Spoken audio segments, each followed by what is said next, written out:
I was standing next to my mother's grave when my husband decided to destroy my life.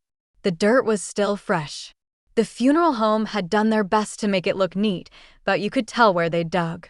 Brown earth scattered across the artificial grass they'd laid down to hide the hole.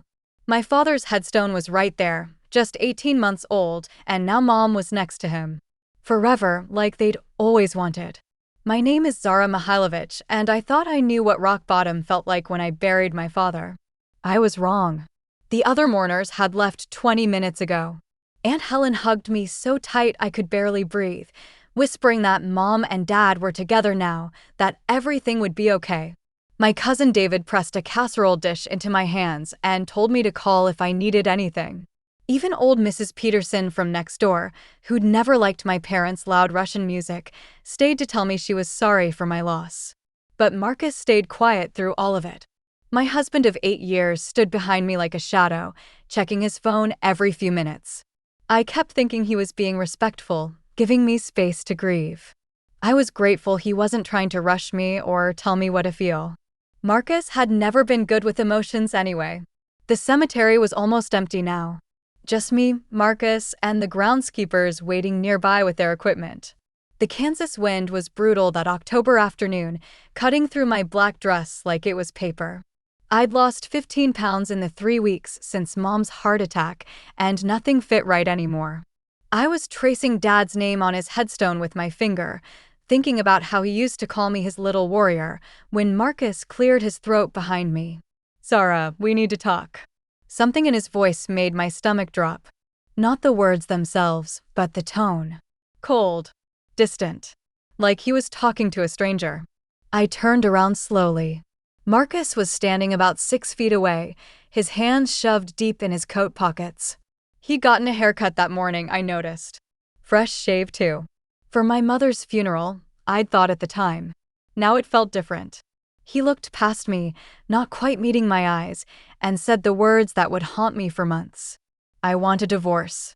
The world didn't stop. That's what they tell you in movies, that time freezes when your life falls apart. But it doesn't. The wind kept blowing. A crow landed on Dad's headstone and tilted its head at us like it was curious. Somewhere across the cemetery, a lawnmower started up.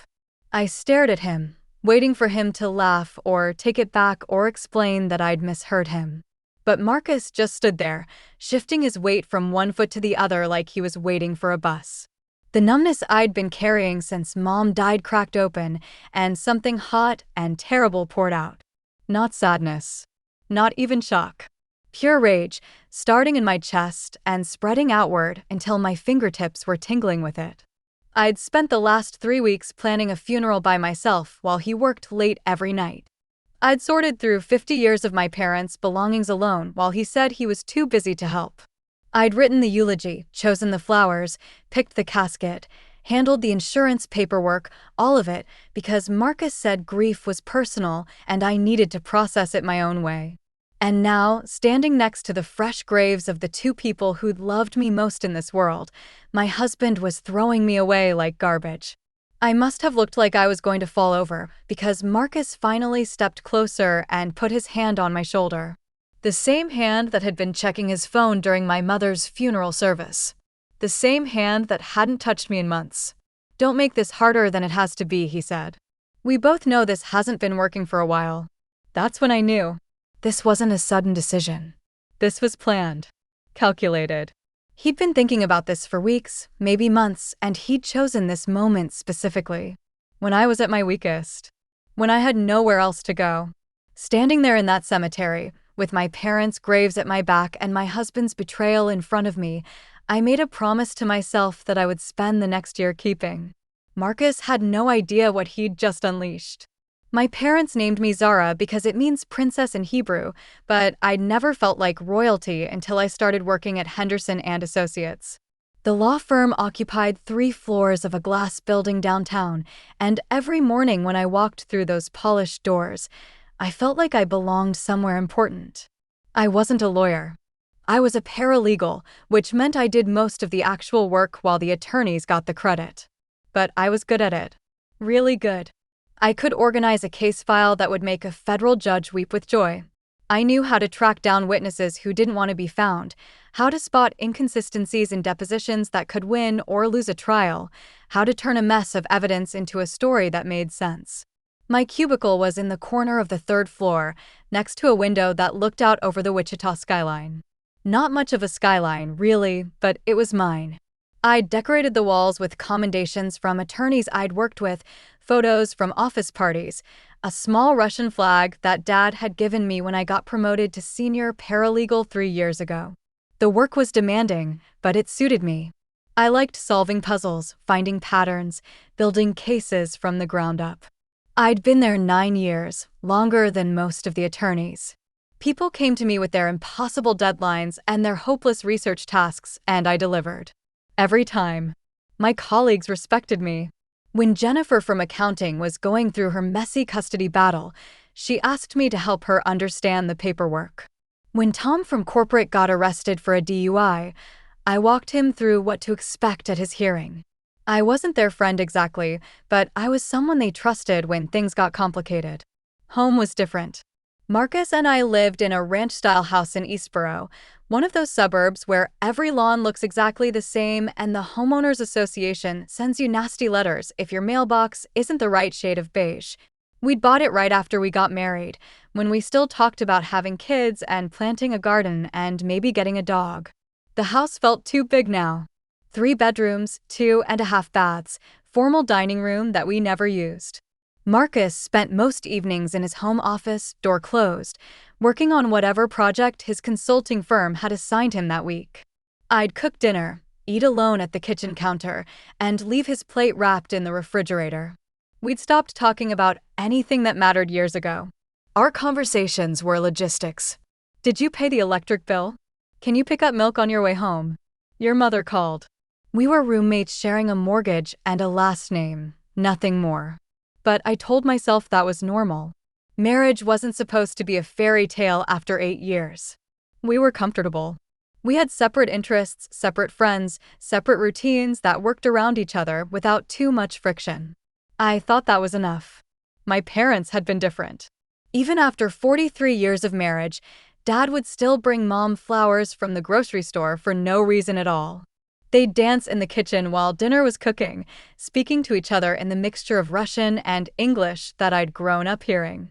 When one of them told a story, the other would add details and corrections and laugh like they were hearing it for the first time. I used to think their relationship was old-fashioned, too intense for modern life. Now I realize I was jealous. The last good memory I have of Marcus and me together was my parents' anniversary party 2 years ago. We'd rented the community center at their church and invited everyone they'd ever known. Marcus actually danced with me that night, slow and careful to the Russian folk songs Dad insisted the DJ play. For about 3 minutes, with his arms around my waist and my head on his shoulder, I remembered why I'd fallen in love with him. Then the song ended, and he went back to checking his phone. If you've ever felt invisible in your own life, you know what I'm talking about. That slow fade from being someone's priority to being someone's afterthought to being someone's obligation.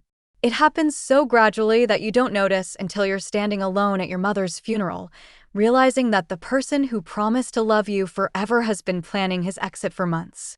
But I'm getting ahead of myself.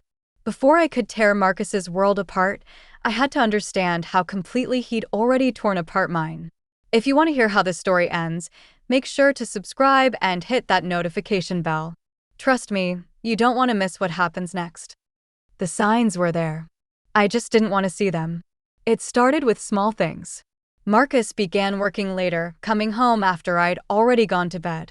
When I asked about his projects, he'd give me vague answers about client confidentiality and sensitive information.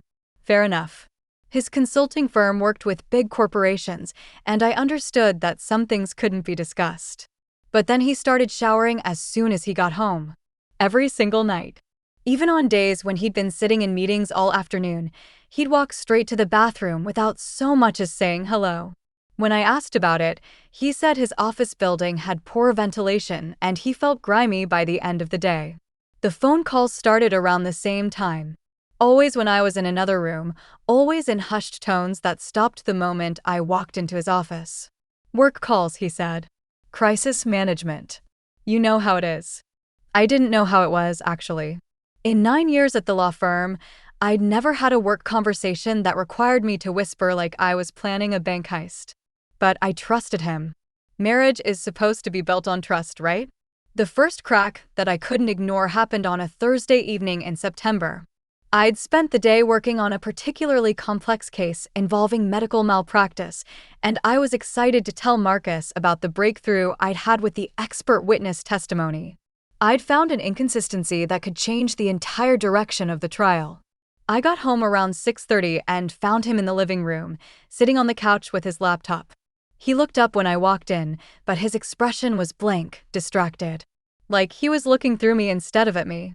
I launched into my story about the case, explaining how I'd cross-referenced the witness's testimony with hospital records from 3 different facilities. It was detective work at its finest, the kind of puzzle solving that made me love my job. Marcus listened for maybe 30 seconds before his attention drifted back to his laptop screen. I kept talking, thinking he was multitasking, until I realized he wasn't just distracted. He was actively ignoring me. I stopped mid-sentence and waited. He kept typing. "Are you listening to me?" I asked. He looked up with that fake smile he'd been using more and more often.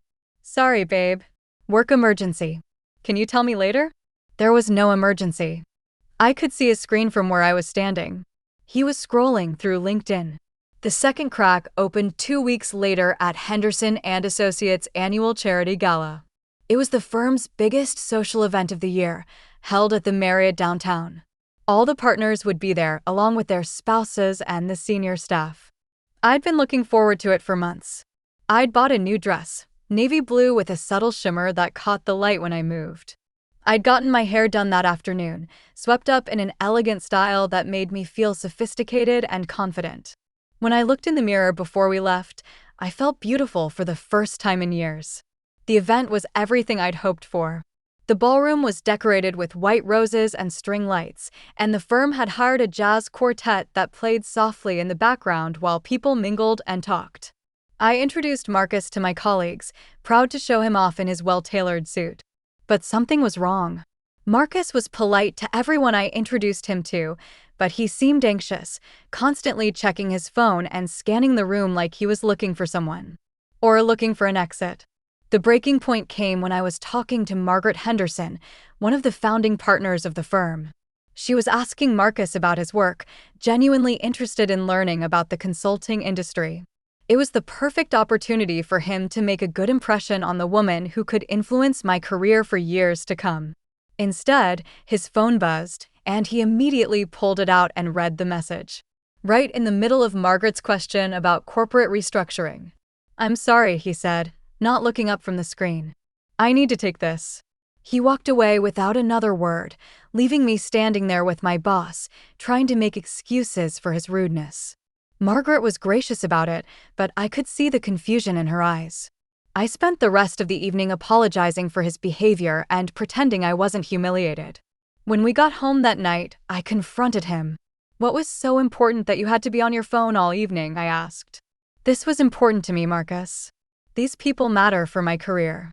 He shrugged and loosened his tie. "Sorry. You know how clients can be. They don't respect boundaries." But I'd seen the message notification when he pulled out his phone. It wasn't from a client. It was a text message from someone named Riley, and it started with, "Hey handsome." The third crack was the worst one, and it happened just a week before Mom's heart attack. I'd been working on a wrongful termination case, and the plaintiff's attorney had invited me to sit in on a settlement negotiation. It was an honor, recognition of the work I'd done building the case from nothing. The negotiation went well. We got the client everything she'd asked for and then some. Afterward, the attorney took me out for drinks to celebrate, along with 2 other paralegals who'd worked on the case. It was barely 7 o'clock when I got home, but I felt accomplished and happy. Marcus was in the kitchen when I walked in, heating up leftover pizza in the microwave. I told him about the settlement, about how the attorney had praised my research in front of the opposing counsel, about how this could lead to more high-profile cases in the future. He listened with that same blank expression I'd been seeing more and more often. When I finished talking, he nodded and said, "That's nice, babe. I'm glad your day went well." That's nice. For years of law school couldn't have earned me a more dismissive response. I tried to explain why this was important, how this kind of recognition could change my career trajectory. Marcus just nodded and took his pizza into his office, closing the door behind him. I stood alone in the kitchen, still in my work clothes, still buzzing with the excitement of professional success, and realized that my husband didn't care about anything that mattered to me.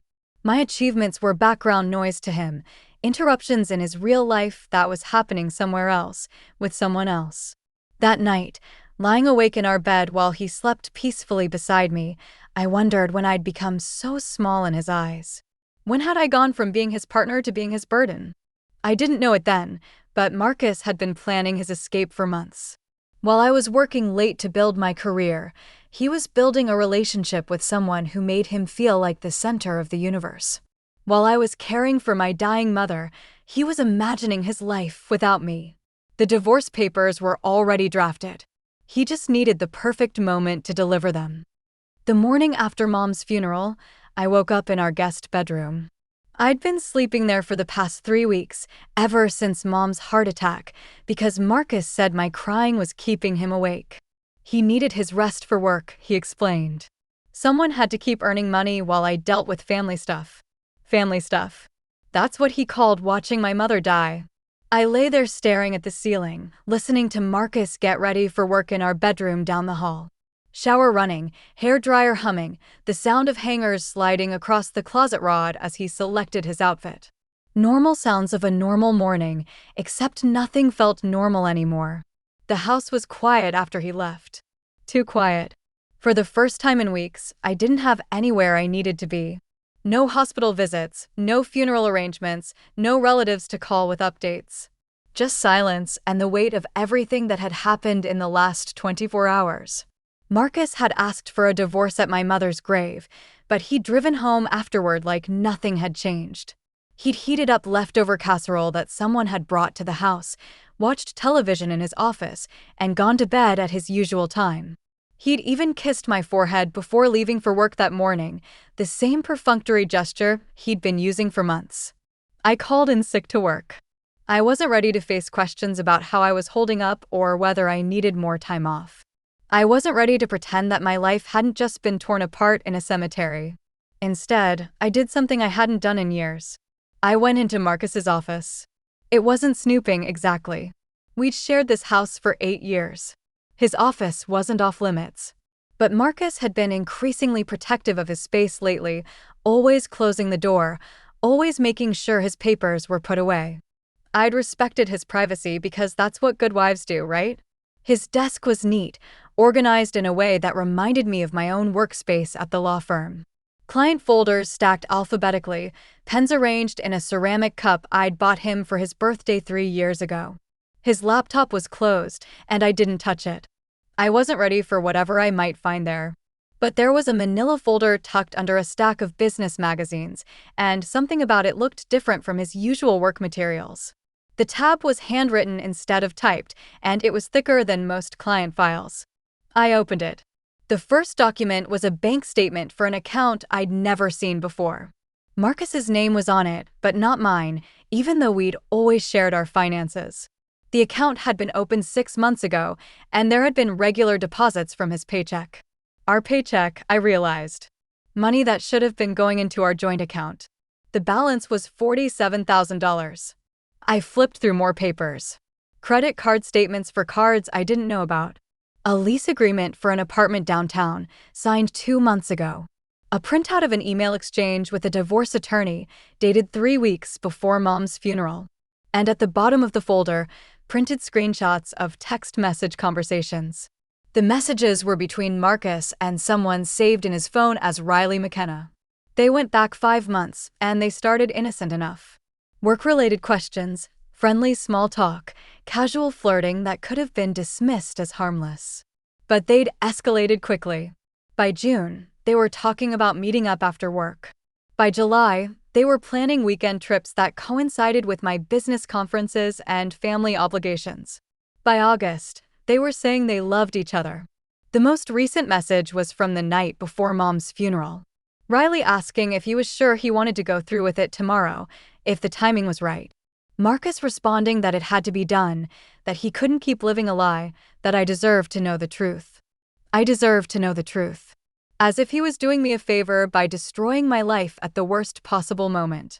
I sat in his office chair, holding those text messages, and felt something inside me break apart and rearrange itself into something harder. Something angrier. Something dangerous. Marcus had been planning this for months. While I'd been working late to advance my career, he'd been working late to advance his relationship with another woman.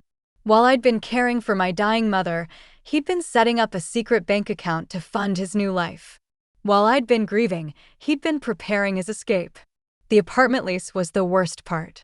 He'd signed a 1-year lease for a 2-bedroom place in the trendy part of downtown, the kind of neighborhood where young professionals lived when they wanted to feel sophisticated and urban. The rent was $2,800 a month, almost double our mortgage payment. But it wasn't the money that broke my heart. It was the timing. The lease started on November 1st, just 3 days away. Marcus had planned to ask for a divorce at my mother's funeral because he needed to be moved out by the weekend. He'd chosen the most devastating moment of my life as his moving deadline. I thought about the night before, how he'd kissed my forehead and told me everything would be okay. How he'd let me cry myself to sleep thinking that at least I had him, that at least I wasn't facing this grief alone. I thought about all the times in the past 5 months when I'd asked him if everything was okay, if something was bothering him, if there was anything he wanted to talk about. He'd looked me in the eye and said everything was fine, that he was just stressed about work, that I was imagining problems that didn't exist. I thought about Riley McKenna, whoever she was, and how Marcus had described me to her. Did he tell her I was boring? Needy? Did he complain about my crying keeping him awake while my mother was dying? Did they laugh about how clueless I was, how easy it was to fool me? The folder contained one more document that I almost missed. A draft email to the partners at Henderson and Associates, informing them that Mrs. Zara Mihailovich would be relocating due to family circumstances and requesting a letter of recommendation for her future employment endeavors. He'd written my resignation letter. Without asking me. Without even telling me. Marcus had decided that I would quit my job, leave the career I'd spent 9 years building, and move away from the only city I'd ever called home. He'd made plans for my entire future without consulting me, as if I was a piece of furniture that could be donated to charity when he was done with it. I sat in that office for 2 hours, reading through every document in that folder, memorizing every detail of Marcus's betrayal. By the time I heard his car in the driveway that evening, I'd made a decision that would define the next year of my life. Marcus had spent months planning to destroy me. Now I was going to spend however long it took to destroy him back. When he walked into the house that night, I was cooking dinner in the kitchen, humming softly like I'd been doing for years. He kissed my forehead, asked how my day was, and went to change clothes. Normal routine. Normal marriage. Normal life. He had no idea that I'd found his folder. He had no idea that I knew about Riley, about the apartment, about the secret bank account. He had no idea that the woman he'd been lying to for 5 months was about to become his worst nightmare. I served him pot roast and mashed potatoes, his favorite meal, and watched him eat while we made small talk about his day at work. He told me about a difficult client, a project deadline he was worried about, the weather forecast for the weekend. He was a good liar, I realized. Smooth and believable and completely without conscience. But I'd learned from the best attorneys in Kansas how to build a case, how to gather evidence, how to wait for the perfect moment to strike. Marcus thought he was dealing with the same woman who'd been crying herself to sleep for 3 weeks. He was wrong. The next morning, Marcus left for work with a kiss on the forehead and a promise to be home by 7 for dinner. As soon as his car disappeared around the corner, I called in sick to work again and drove to the Riverside Cemetery where my parents were buried. I needed to see their graves in daylight, without the crowd of mourners and the chaos of funeral logistics. I needed to stand in the place where my marriage had officially ended and figure out how I was going to survive what came next. The October morning was crisp and clear, with the kind of Kansas sky that stretches on forever. Someone had already been to the gravesite. Fresh flowers sat on both headstones, and the artificial grass had been removed to reveal the healing earth underneath. It looked more real now, more final. I sat cross-legged on the ground between Mom and Dad's graves and let myself fall apart. The crying came in waves, starting deep in my chest and building until I was sobbing so hard I couldn't breathe. Not just for my parents, though the grief for them was still raw and overwhelming. I was crying for my marriage, for the 8 years I'd spent building a life with someone who'd been planning to abandon me. I was crying for my own stupidity, for all the signs I'd ignored and all the excuses I'd made. But mostly I was crying for the woman I used to be. The confident paralegal who walked into Henderson and Associates every morning knowing she belonged there. The daughter who could call her parents when life got complicated. The wife who believed that love was supposed to last forever. That woman was gone. Marcus had killed her as surely as if he'd put a bullet in her head, and he'd done it on purpose, at the moment when she was least able to defend herself. I stayed at the cemetery for 3 hours, until the groundskeepers started looking at me with concern. Then I drove home and climbed into bed, still wearing the clothes I'd slept in. I pulled the covers over my head and tried to disappear. For the next week, I barely left the house. I called in sick to work every day, claiming I needed more time to handle estate matters. It wasn't entirely a lie. There were insurance forms to file and bank accounts to close and a house full of my parents' belongings to sort through. But mostly I just couldn't face the world. Marcus played the part of the concerned husband perfectly. He brought me tea in the mornings before work and take-out dinners in the evenings. He asked gentle questions about how I was feeling and whether I needed him to help with any of the paperwork. He even suggested that maybe I should see a therapist to help me work through my grief. The whole performance made me sick. He was so convincing that I started to wonder if I'd imagined the folder in his office. Maybe there was an innocent explanation for the secret bank account and the apartment lease. Maybe the text messages with Riley were just friendly conversations that looked inappropriate out of context. But every night, after Marcus fell asleep, I snuck back into his office to look at that folder again. And every night, the documents were exactly the same. The evidence of his betrayal, written in black and white, impossible to explain away. On the 7th day of my self-imposed exile, something shifted. I was lying in bed at 2 in the afternoon, staring at the ceiling and wondering if this was what a nervous breakdown felt like, when I remembered something Dad used to tell me. I was 12 years old, getting bullied by an older girl at school who'd decided I was too weird because my parents spoke Russian at home. She'd started a rumor that my family was communist, which was ridiculous, but somehow caught on with the other kids. I'd come home crying every day for a week, begging Mom to let me transfer schools. Dad sat me down at the kitchen table and made me hot chocolate with extra marshmallows. Then he told me a story about his own father, my grandfather Dmitri, who'd immigrated to America with nothing but a suitcase and a determination to build a better life for his family. Grandfather Dmitri had worked in a steel mill in Pittsburgh, where the American workers treated him like dirt because of his accent and his name. They'd play cruel pranks on him, sabotage his work, and spread lies about him to the supervisors. For months, he'd endured it all in silence, afraid that fighting back would cost him his job. But then one day, one of his tormentors went too far. He destroyed a piece of machinery and blamed it on Dmitri, nearly getting him fired.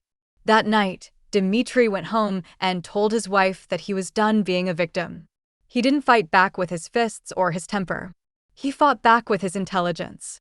He learned English faster than anyone expected, studied the machinery until he understood it better than the men who'd been operating it for years, and made himself so valuable that the supervisors couldn't afford to lose him. Within 2 years, he'd been promoted to floor supervisor. The men who'd tormented him now had to answer to him. "Your grandfather taught me that there are 2 kinds of people in this world," Dad had told me. Victims and fighters. Victims let other people decide their fate. Fighters take control and make their own decisions. You get to choose which one you want to be, little warrior, but you can only make that choice once. After that, the world will know exactly who you are. I'd chosen to be a fighter that day at 12 years old, marching into school and confronting the girl who'd been bullying me. I'd told her exactly what I thought of her lies and her cruelty, loudly enough for half the cafeteria to hear.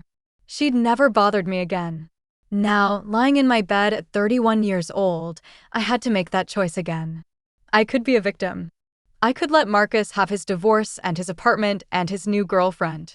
I could quit my job like he'd planned, slink away quietly, and start over somewhere else with nothing but my savings and whatever dignity I had left. Or I could be a fighter. I got out of bed, took the first real shower I'd had in a week, and put on my best work clothes. Then I sat down at my laptop and started researching everything I could find about Riley McKenna. It didn't take long. Social media had made it easy to learn someone's entire life story with just a few clicks. Riley was 26 years old, 5 years younger than me, and worked in marketing for a tech startup downtown. Her Instagram was full of carefully curated photos of her yoga classes, her trendy brunches, her weekend trips to places like Chicago and Denver.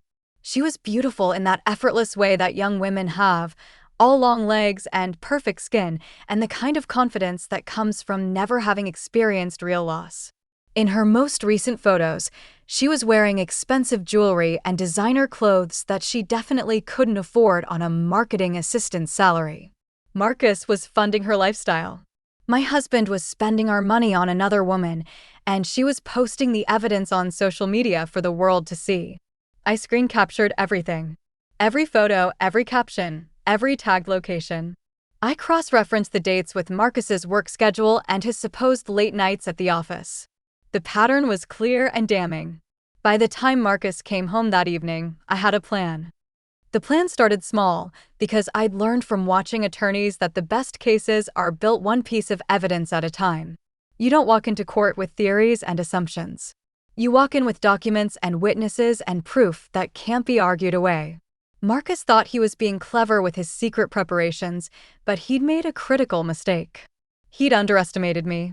For 9 years at Henderson and Associates, I'd been the person attorneys called when they needed the impossible.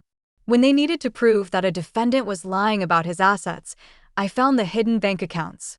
When they needed to establish a timeline of events, I reconstructed it from phone records and credit card statements and surveillance footage. When they needed to catch someone in a lie, I laid the trap and watched them walk into it. Marcus was about to discover what happened when you tried to outsmart someone whose job was catching liars. The first thing I did was document everything in his secret folder. I photographed every page, every bank statement, every text message conversation. Then I researched the laws around asset hiding during divorce proceedings. Kansas was an equitable distribution state, which meant that any assets acquired during marriage were supposed to be divided fairly between both spouses. Marcus's secret bank account was marital property, even if my name wasn't on it. The fact that he'd been hiding it while planning a divorce was called dissipation of assets, and it was illegal. If I could prove it in court, I could claim not just half of that money, but potentially all of it as damages. But first, I needed to gather more evidence. The folder in Marcus's office was just the beginning. I started with his laptop. Marcus wasn't particularly tech-savvy, and he'd never bothered to password protect his computer beyond the basic login screen. I'd watched him type his password hundreds of times over the years. It was our anniversary date, which felt like a slap in the face now that I knew he was planning to abandon me. Late one night, while he was sleeping, I accessed his email account and his browser history. What I found made my stomach turn. The affair had started even earlier than I'd thought. The first emails between Marcus and Riley were from January, nearly 10 months ago. They'd met at a business networking event, and she'd reached out afterward to thank him for his advice about career development. The early emails were innocent enough, but they'd quickly escalated to flirting, then to emotional intimacy, then to explicit discussions about their physical relationship. By March, they were meeting regularly at hotels during lunch breaks. By April, Marcus was telling her he loved her. But the worst part wasn't the sex or the romantic declarations. It was how he talked about me. In one email from June, Riley had asked if he felt guilty about cheating on his wife. Marcus's response was brutal in its casualness. He wrote that our marriage had been dead for years, that I was boring and clingy, that staying with me was like living with a roommate he didn't particularly like. He said he'd been planning to leave me eventually anyway, and meeting her had just accelerated the timeline. In another email, from late August, Riley had worried about the ethics of their relationship. Marcus had reassured her that I would be fine without him, that I was strong and independent, and would probably be happier once he was gone. He said I'd been holding him back from his full potential, that I was content with mediocrity while he wanted more from life. Reading those emails felt like being skinned alive. This was how the man I'd loved for 8 years really saw me. Not as a partner or a friend or even a human being with feelings. As an obstacle to his happiness, a burden he'd been planning to shed at the first convenient opportunity. I screenshot every email, every chat log, every piece of digital evidence of their relationship. Then I went deeper, accessing his cloud storage and his social media accounts. Marcus thought he'd been careful, but he'd left a trail of evidence that any first-year law student could have followed. The financial records were even more damning. Starting in January, the same month he'd met Riley, Marcus had been systematically moving money from our joint accounts into his personal account. Small amounts at first, $200 or $300 at a time. Then larger chunks as he got bolder. He'd been stealing from me for 10 months, funding his affair with money that belonged to both of us. He'd also been applying for credit cards without my knowledge, using our joint assets as collateral. The apartment lease, the expensive dinners at romantic restaurants, the weekend trips to Kansas City and Denver, all of it paid for with debt that would legally be mine to share once we were divorced. But Marcus had made one crucial error in his financial planning. Because I worked at a law firm, I understood how asset searches worked. I knew which databases to access and which red flags to look for. And I knew how to trace money movements in ways that most people never even considered. Over the next 2 weeks, while Marcus thought I was grieving and helpless, I built a case against him that would have impressed any attorney at my firm. I documented the hidden assets, the secret spending, the lies he'd told about his whereabouts and his activities. I even found evidence that he'd been using our home address to register business expenses that were actually personal purchases for Riley. But evidence alone wasn't enough. I needed a strategy. The obvious choice was to confront him immediately, to throw everything I discovered in his face and demand an explanation. But that would give him time to cover his tracks, to move money around and destroy evidence. It would also give Riley time to disappear or create her own version of events. No, I needed something more sophisticated. Something that would catch them both off guard and leave them with no way to explain themselves out of the consequences. I needed them to destroy themselves. The plan I came up with was inspired by a case I'd worked on the previous year, where we'd caught an embezzling accountant by giving him enough rope to hang himself. Instead of confronting him with evidence of his crimes, we'd created an opportunity for him to commit an even bigger crime while we were watching. When he took the bait, we had everything we needed to send him to prison. Marcus and Riley thought they were being so clever, sneaking around behind my back, planning their perfect escape. They had no idea that I was already 3 steps ahead of them, setting a trap that they would walk into willingly. All I had to do was wait for the right moment to spring it. The first part of my plan went perfectly. The second part nearly got me fired. I decided to document Marcus's affair by following him to one of his secret meetings with Riley. I knew from his text messages that they met every Tuesday at a hotel bar downtown, and I wanted photographic evidence of them together. Not because I needed it for legal purposes, I already had plenty of proof of their relationship, but because I wanted them to know that I knew. I wanted them to understand that their perfect secret had been blown wide open. The following Tuesday, I told Marcus I had a dentist appointment after work and would be home late. Then I drove to the Marriott downtown and positioned myself in the lobby where I could see the bar entrance. They arrived within minutes of each other, Marcus first, then Riley. Even from across the lobby, I could see the way they lit up when they saw each other. The way she touched his arm when she laughed. The way he looked at her like she was the most fascinating person in the world. The way he used to look at me, back when we were young and everything was new and possible. I took photos with my phone, clear shots of them sitting together, holding hands across the table, kissing goodbye when they left. Marcus had told me he'd be working late that night, but by 7:30, he was walking Riley to her car and promising to call her later. The photos were perfect. Clear, well-lit, impossible to explain away. I was so focused on capturing the evidence that I didn't notice Margaret Henderson walking up behind me until she cleared her throat. "Zara? What are you doing here?"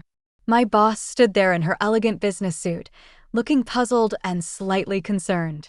I realized how this must look, me sitting in a hotel lobby, taking secret photos of people, acting like some kind of private investigator instead of a grieving widow who should have been home processing her loss.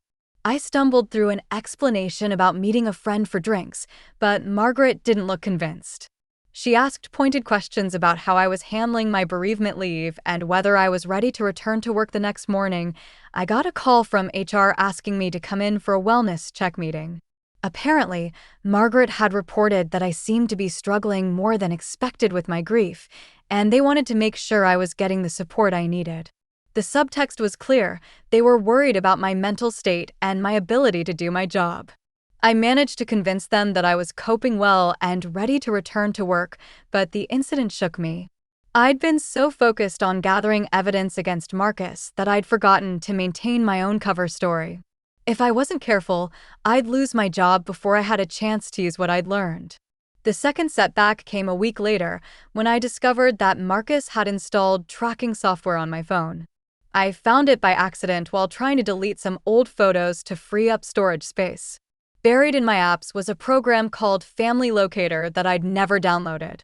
When I researched it, I learned it was designed to let family members track each other's locations and monitor phone usage. Marcus had been watching me.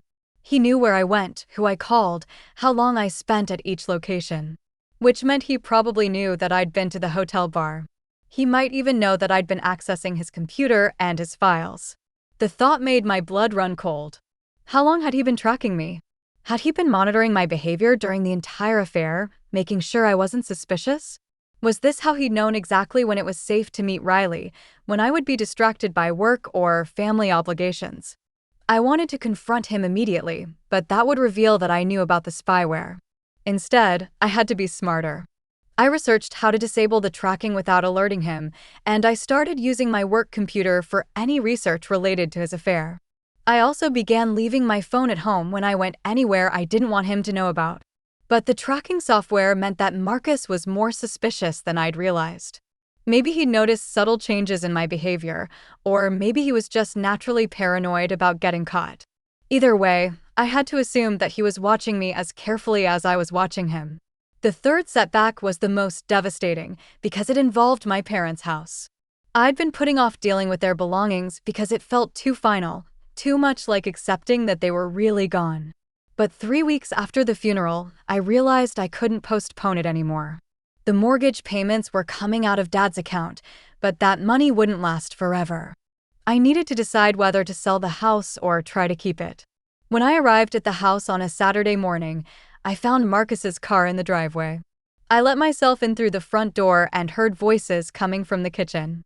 Marcus was there with a man I didn't recognize, both of them looking at paperwork spread across the dining room table. When they saw me, Marcus looked genuinely surprised, maybe even guilty. "What are you doing here?" I asked.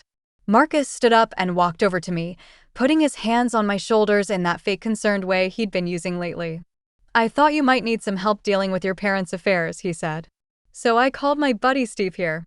He's a real estate agent. We were just getting a preliminary assessment of the property value." Steve smiled and extended his hand. "I'm sorry for your loss, Mrs. Mihailovich. Your husband thought it might be helpful to get an early estimate of what the house might be worth, just so you have all the information you need to make decisions." I shook his hand automatically, but my mind was racing. Marcus had brought a real estate agent to my parents' house without asking me. He was making plans for property that belonged to me, not him. Under Kansas law, inherited property was separate property, not marital property. He had no legal right to be involved in decisions about the house, unless he was planning to claim that he'd contributed to its value during our marriage. Unless he was setting up an argument that he deserved part of the sale proceeds. I managed to act normal until Steve left, promising to send me a detailed market analysis within a few days. But as soon as we were alone, I confronted Marcus. "Why didn't you ask me before bringing a real estate agent here?" I demanded. "This is my parents' house. These are my decisions to make." Marcus looked hurt, which would have been convincing if I didn't know what a skilled liar he was. "I was just trying to help, babe. I know how hard this is for you, and I thought having professional advice might make it easier." I didn't mean to overstep. But he had overstepped deliberately. This was part of his exit strategy. He was positioning himself to claim a share of my parents' house, probably arguing that he'd helped maintain it over the years or that we'd used marital funds for repairs and improvements. The market analysis that Steve sent me confirmed my suspicions. The house was worth $280,000, and Steve had noted several improvements that had been made during my parents' marriage, including a kitchen renovation and a new roof. He'd also included a section about how inheritances were handled in divorce proceedings, which felt like more than a coincidence. Marcus was already thinking 3 moves ahead, setting up claims to assets that should have been mine alone. While I'd been gathering evidence of his affair, he'd been building a case for taking half of everything I owned. That night, lying in bed and listening to him sleep peacefully beside me, I realized that I'd been playing checkers while he was playing chess. He wasn't just planning to leave me. He was planning to destroy me financially, to take everything he could and leave me with nothing but debt and heartbreak. The man I'd married, the man I'd trusted with my life and my future, was a predator. He'd been hunting me for months, methodically identifying my weaknesses and planning how to exploit them. The affair with Riley wasn't just about sex or romance. It was about having somewhere to go when he burned down the life we'd built together. But Marcus had made one critical error in his calculations. He'd assumed that I would roll over and accept whatever he decided to do to me. He'd counted on my grief and my shock and my natural tendency to avoid confrontation. He didn't know that his betrayal had awakened something in me that had been sleeping for years. The fighter that my grandfather had passed down to my father, that my father had passed down to me.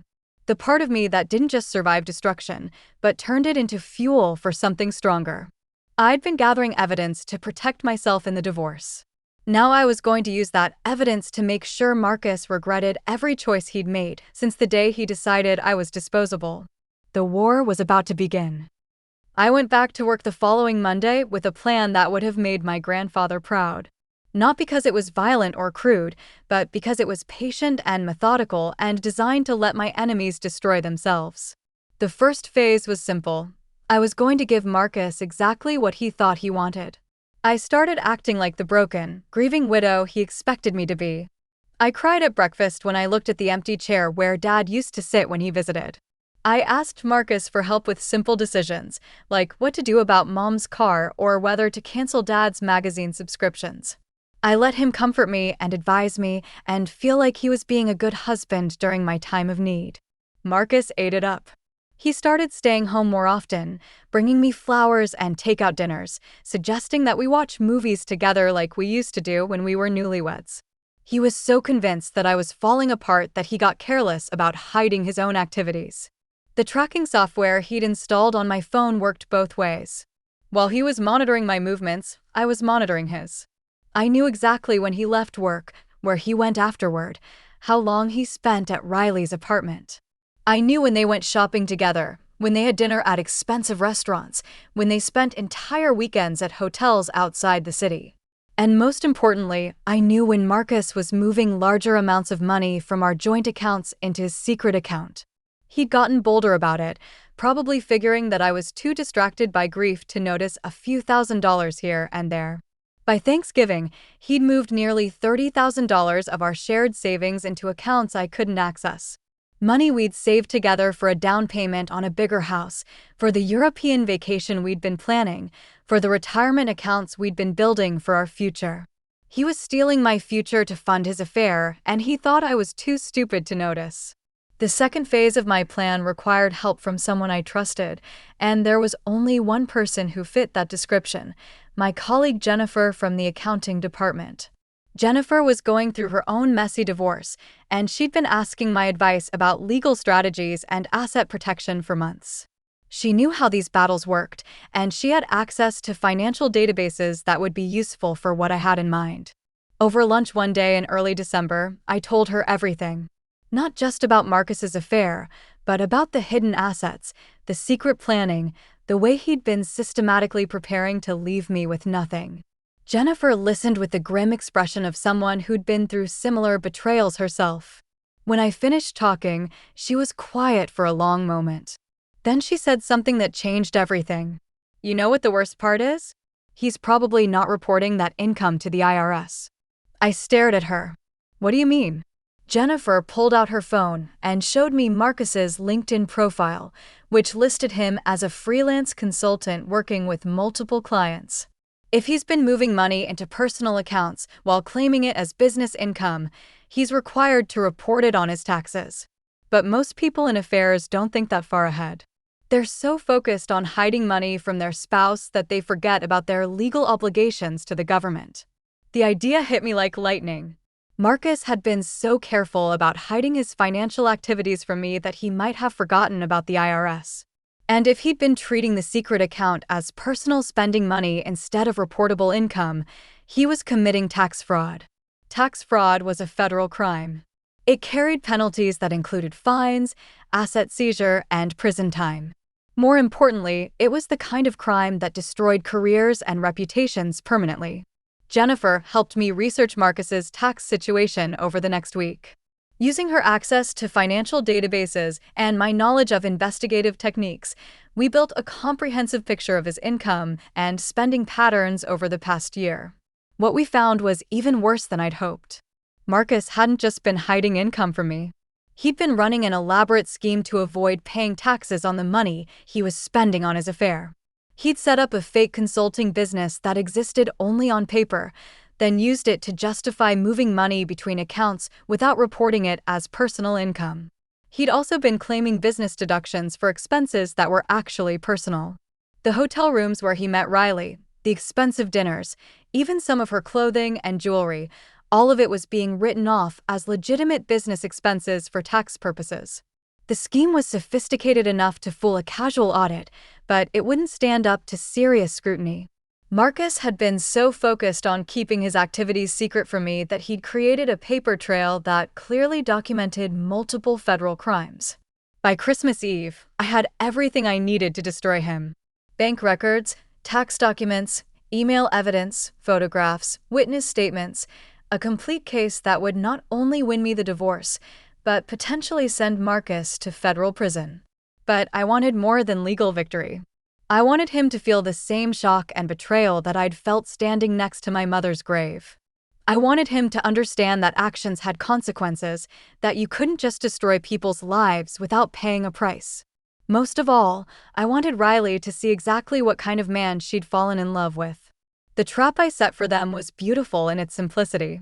Marcus had told Riley that he was planning to file for divorce right after New Year's Day, and they'd been making increasingly bold plans for their life together once he was free. What they didn't know was that I'd been documenting every detail of their relationship and their financial crimes. And on New Year's Day, when Marcus thought he was finally going to claim his freedom, I was going to show them both exactly how much their betrayal was going to cost. New Year's Eve fell on a Saturday, and Marcus told me he had to work late to finish a project before the deadline. It was the same lie he'd been telling me for months, and I played my part perfectly. I told him I understood, that I'd probably go to bed early anyway, since I was still feeling tired from the holidays. What Marcus didn't know was that I'd been tracking his location for weeks, and I knew exactly where he was planning to spend New Year's Eve. Riley had posted about a party at her friend's loft downtown, and Marcus's phone had been pinging from that address since 8 o'clock. At 11:30, 30 minutes before midnight, I got dressed in my best business suit and drove downtown. The loft was in one of those converted warehouse buildings that young professionals loved, all exposed brick and floor-to-ceiling windows. I could hear music and laughter from the street. Through the windows, I could see people dancing, drinking champagne, celebrating the start of what they thought would be a beautiful new year. I took the elevator to the 3rd floor and walked straight into the party like I belonged there. Marcus was standing by the windows with Riley, both of them looking out at the city lights. She was wearing a gold dress that probably cost more than most people's rent, and he had his arm around her waist like they were already married. They looked happy. Content. Like people who'd gotten away with something terrible and were ready to enjoy the rewards.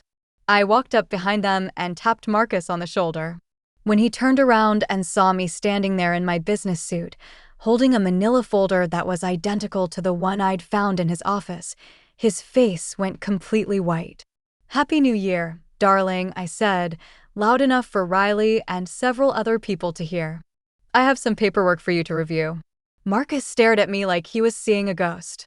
Riley looked confused, glancing between us like she was trying to figure out who I was and why Marcus looked like he was about to throw up. I opened the folder and pulled out the first document. It was a copy of the lease agreement for the downtown apartment, with both Marcus's signature and the date clearly visible. "This is interesting reading," I said, still speaking loud enough for the growing crowd of party guests to hear. "Did you know that your boyfriend signed a lease for a luxury apartment back in September? 2 months before he asked me for a divorce?" Riley's confusion turned to suspicion as she looked at the document. Marcus tried to grab it from my hands, but I stepped back and pulled out the next paper. "This one's even better," I continued. "It's a bank statement showing regular deposits from our joint account into a personal account that I didn't know existed. $50,000 over the past 10 months. Money that belonged to both of us, but somehow only his name is on the account." The party had gone quiet around us. People were openly staring now, phone cameras starting to come out. Marcus was making desperate shushing motions, but I ignored him completely. "And this," I said, pulling out a printed email, "is my personal favorite. It's from Marcus to Riley, dated 3 days before my mother's funeral. He's telling her how excited he is to start their new life together, and how he's planning to ask me for a divorce at the cemetery so he can be moved out by the weekend." Riley's face crumbled as she read the email. She looked at Marcus with an expression I recognized, the same shock and betrayal I'd felt standing next to Mom's grave.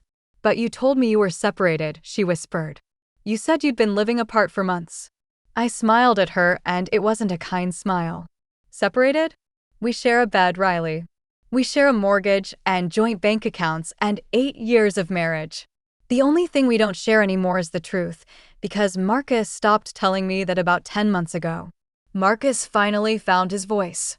"Zara, please. Let's go home and talk about this privately. You don't understand the situation."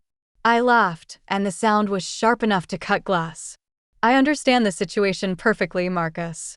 You've been stealing our money to fund an affair, you've been planning to divorce me for months without telling me, and you've been committing tax fraud to hide your activities from the IRS. That last part got everyone's attention, including Riley's.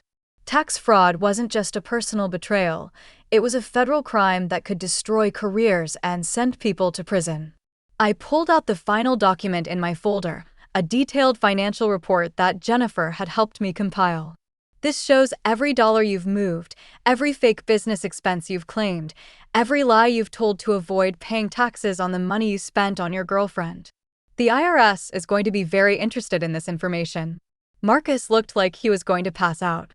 Riley had started crying, mascara streaming down her cheeks as she realized that the man she'd been planning a future with had been lying to her just as much as he'd been lying to me. The beautiful part was that I didn't have to destroy them. They were destroying each other. Riley turned on Marcus with all the fury of a woman who'd just realized she'd been played. "You told me your wife was controlling and boring and that you'd grown apart naturally," she screamed. "You never said you were stealing from her. You never said you were a criminal." Marcus tried to calm her down, but it was too late. The crowd of party guests was filming everything, and within minutes the entire scene would be posted on social media for everyone in their professional networks to see. I waited until they'd finished screaming at each other, then I leaned in close enough that only they could hear my final words. "You wanted to start a new life together? Congratulations. You're going to have plenty of time to plan it while you're dealing with divorce attorneys, IRS investigators, and everyone you've ever worked with knowing exactly what kind of people you really are." I handed Marcus a copy of the divorce papers I'd already filed, along with a formal notice that I'd be seeking full restitution for the assets he'd hidden, plus damages for emotional distress and financial fraud. Then I walked out of that party with my head held high, leaving them to deal with the wreckage of their perfect plan. The elevator doors closed on the sound of Riley crying and Marcus desperately trying to explain why nothing that had just happened was his fault. By the time I got home, my phone was buzzing with notifications from social media. Videos of the confrontation were already going viral, shared by party guests who thought it was the most dramatic thing they'd ever seen. Marcus's professional reputation was destroyed before he even made it home that night. Riley's career in marketing would be over by Monday morning. No one wanted to hire someone who'd been publicly exposed as a homewrecker involved with tax fraud. But the best part was yet to come. Because while I'd been planning my public confrontation, I'd also been building a legal case that would ensure Marcus paid for his betrayals in ways he'd never imagined. Marcus didn't come home that night, or the next night, or the night after that. I spent New Year's Day in the house we'd shared for 8 years, packing his belongings into boxes and setting them by the front door. His clothes, his books, his collection of vintage beer bottles, the framed photo of us on our wedding day that I'd found face down in his nightstand drawer. All of it felt like evidence from someone else's life. Had we really been happy once? Had there been a time when Marcus looked at me the way he'd been looking at Riley? The memories felt fake now, like scenes from a movie I'd watched but never actually lived through. On January 3rd, Marcus finally called. His voice sounded hollow, defeated. He didn't ask how I was or try to apologize for what he'd done. He just wanted to know if we could work out the divorce quietly, without involving lawyers or making things more complicated than they needed to be. I almost laughed. After everything he'd put me through, he still thought he could control the narrative, still believed he could charm his way out of consequences. It's too late for quiet, I told him. I've already filed papers with the court, and the IRS investigation is moving forward. Your best option now is to find a good attorney and hope they can negotiate a plea deal that doesn't include prison time. The divorce proceedings took 6 months, and they were brutal. Marcus hired an expensive lawyer who tried every trick in the book to minimize his culpability and maximize his claim to our shared assets. They argued that I'd been psychologically unstable since my parents' deaths, that I'd misinterpreted innocent business communications, that the hidden bank account was a surprise fund he'd been building to help me through my grief. None of it worked. The evidence was too clear, too comprehensive, too damning. Bank records don't lie. Text messages don't lie. Tax documents don't lie. In the end, Marcus lost everything. The court awarded me the house, the legitimate savings accounts, and full restitution for the money he'd stolen. He was also required to pay my legal fees and damages for emotional distress. The total judgment was nearly $200,000. But the financial penalties were nothing compared to the professional consequences. The IRS investigation led to criminal charges for tax evasion and fraud. Marcus pled guilty to avoid a trial, but he still faced 2 years of probation, community service, and fines that would take him decades to pay off. His consulting business collapsed when the scandal became public. Clients don't want to work with people who've been convicted of financial crimes, and word travels fast in professional circles. The last I heard, Marcus was working at a car rental company at the airport, making barely enough to cover his court-ordered payments. Riley didn't fare much better. The marketing startup where she worked fired her within a week of the party incident. She tried to rebuild her career in other cities, but the videos of her meltdown had been shared thousands of times. Every potential employer who Googled her name found footage of her crying and screaming at a New Year's Eve party, defending her relationship with a married tax cheat. She eventually moved back in with her parents in Oklahoma and took a job at a small-town insurance office. Her Instagram account, which had once showcased her glamorous lifestyle, went dark completely. The house felt different after Marcus left. Bigger somehow. Cleaner. Like a weight had been lifted from every room. I kept most of the furniture we'd chosen together, but I rearranged everything so it felt like my space instead of ours. I planted a garden in the backyard that spring, something I'd wanted to do for years, but Marcus had always found reasons to postpone. Tomatoes and peppers and herbs that reminded me of the cooking Dad used to do when I was a child. It felt good to have my hands in the dirt, to nurture something that would grow and thrive under my care. Work became my refuge. I threw myself into cases with the intensity of someone who had nothing left to lose and everything to prove. Margaret Henderson, who'd been concerned about my stability during the worst of my grief, began giving me more complex assignments and talking about the possibility of promoting me to a paralegal supervisor position. I'd survived the worst betrayal of my life, and I'd come out stronger. Not unscathed, I still woke up some mornings with a hollow feeling in my chest, still felt a flicker of sadness when I saw couples holding hands in the grocery store. But I'd learned something valuable about my own capacity for survival. I'd learned that I didn't need anyone else to validate my worth or secure my future. I'd learned that the woman my father had called his little warrior was still there inside me, and she was more fierce and capable than I'd ever imagined. The woman who'd stood crying next to her mother's grave while her husband destroyed her life was gone. In her place was someone harder, wiser, and completely uninterested in being anyone's victim ever again. 2 years later, I was promoted to paralegal supervisor at Henderson and Associates. The day I got the news, I drove to Riverside Cemetery and sat between my parents' graves, telling them about the recognition and the salary increase and the respect I'd earned from attorneys who used to treat me like invisible support staff. I think Dad would have been proud. Mom would have worried that I was working too hard, that I wasn't making time for romance or the possibility of remarriage. She'd always believed that everyone deserved a great love story, even after watching mine end in such spectacular betrayal. But I wasn't looking for another love story. I'd learned that the most important relationship in my life was the one I had with myself, and that relationship had never been stronger. I still lived in the house Marcus and I had bought together, but it felt completely mine now. I'd renovated the kitchen, painted every room in colors I actually liked, and filled the space with art and books and plants that reflected my personality instead of some compromise between two people who'd grown to want different things. The garden I'd planted had flourished beyond my wildest expectations. Every summer, I gave away bags of tomatoes and peppers to my neighbors and coworkers, sharing the abundance that had grown from soil I'd tended with my own hands. Sometimes, late at night, I thought about Marcus and Riley and wondered what their lives looked like now. Were they still together, bound by shared shame and limited options? Had they broken up, each blaming the other for the destruction of their dreams? Did they ever think about the moment when everything fell apart, when the consequences of their choices finally caught up with them? Mostly, I found that I didn't care. Their story had ended for me the night I walked into that party and took control of my own narrative. What happened to them afterward was their responsibility to figure out. The woman I'd become didn't waste time on people who'd proven they couldn't be trusted. She focused on building a life that couldn't be destroyed by someone else's lies or betrayals. She saved her energy for work that mattered, relationships that were genuine, and dreams that belonged entirely to her.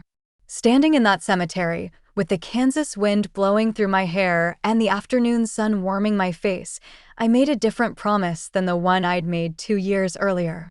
This time, I promised to keep fighting for the life I deserved, not against the people who'd hurt me, but for the future I was still building, one careful choice at a time. My grandfather Dimitri had been right about there being 2 kinds of people in the world: victims and fighters. I'd chosen to be a fighter twice now, once when I was 12 years old and being bullied at school, and again when I was 31 and standing next to my mother's grave. Both times, the choice had saved me. I walked back to my car with my head held high, ready to go home to the life I'd built from the ashes of the one that had been taken from me. It wasn't the life I'd planned when I was young and believed in fairy tale endings. But it was mine, completely and authentically mine, and that made it more valuable than any dream I'd ever shared with someone who couldn't see my worth. If you enjoyed this story of justice and redemption, make sure to subscribe for more real-life accounts of people who refuse to be victims. Sometimes the best revenge is simply refusing to let someone else's betrayal define your future.